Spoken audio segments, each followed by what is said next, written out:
There is a place in Africa where a lake used to look like an inland sea.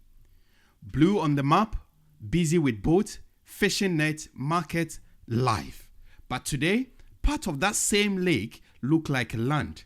Villages that once sat on the shoreline now sit miles from the water. And the question people keep asking is simple.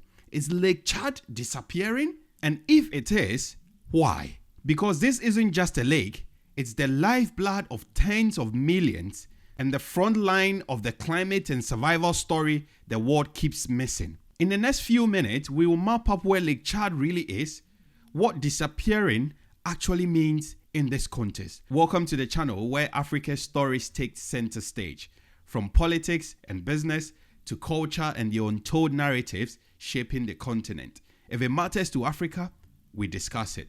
My name is always KBA Japan, and I welcome you to yet another episode. Let's dive in. Lake Chad sits at the intersection of four countries: Nigeria, Niger, Chad, and Cameroon. But its basin, the area that feeds it, is much larger than the lake itself. Most of the water comes from the Charilogan River system, flowing from wetter regions in Central Africa down towards the Sahel. In fact, research estimates that the Charilogan contributes over 90% of Lake Chad's inflow. And here is the first key detail people miss. Lake Chad is extremely shallow, averaging around 1.5 meters, even in normal years. That means small changes in rainfall, river inflow, or evaporation can produce huge changes in surface area. So when you hear Lake Chad is disappearing, it may sound like a single dramatic collapse, but the truth is more complicated and more alarming. You have probably heard the headline, Lake Chad has shrunk by 90%. That figure is widely cited, and it captures a real crisis, especially compared to the early 1960s. But Lake Chad also fluctuates seasonally and across decades. And some scientific work shows that in the last couple of decades, the lake has not been shrinking in a simple one-way direction. It often recovers seasonally, and different pools behave differently. Lake Chad's levels track rainfall and river inflow. And when rainfall fails, the lake responds fast. NASA's long-term analysis shows major drops between the early 1960s and mid-1980s, mirroring the Sahel drought era. Think of Lake Chad like a shallow bowl.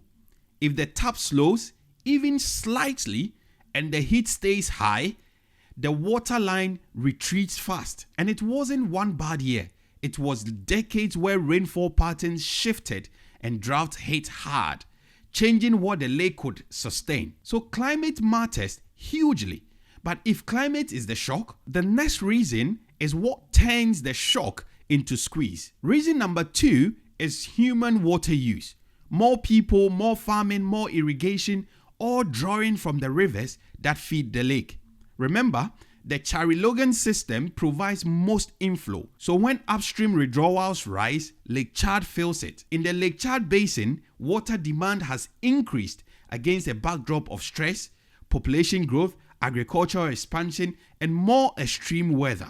And even smaller rivers matter at the margins. The Komadugu-Yobe system, for example, has been affected by dams and abstraction, and sources note it contributes only a small share of the lake's inflow today, around 1 to 2%. But it is still critical for local livelihood. So the lake isn't only fighting climate, it's competing with human demand at a time when demand is rising. But then comes driver number 3, the one that explains why Lake Chad can look like it's vanishing overnight. The third reason is Lake Chad's own design, its physics. Lake Chad is shallow, and it's also split into 2 main pools, a northern and southern section, separated by a shallow barrier. When levels drop, the northern pool can dry out dramatically, while the southern pool remains more stable. And that means 2 things. 1, satellite images can exaggerate a sense of disappearance because open water shrinks, whilst wetlands, reeds, and shallow flooded areas expand or shift. 2, the lake can recover seasonally, then retreat again, creating a cycle of hope and loss.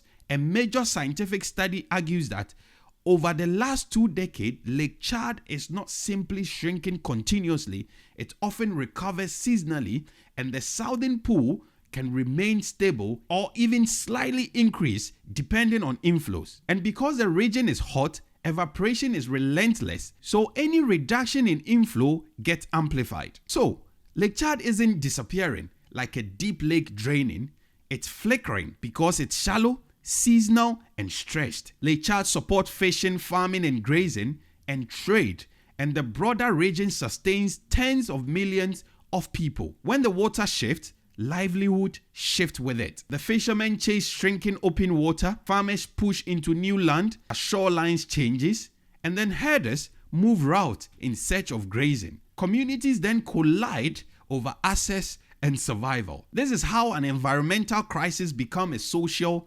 crisis. And then sometimes something darker. When water retreats, it doesn't leave behind emptiness. It leaves behind new terrains, islands, marshes, hidden routes, spaces where governance is thin and armed groups can thrive. So the next question isn't just where did the water go? It's also what moves in when the water disappears. Because Lake Chad's story isn't only about climate and water, it's also about power, borders, and the security crisis vacuum it leaves behind when the water moves. But that is a story for another day. If you are new here on the channel, kindly do well to subscribe and to tap the bell notification icon to receive instant notification for when next an episode is uploaded. Thank you so much for joining me, and see you on the next episode.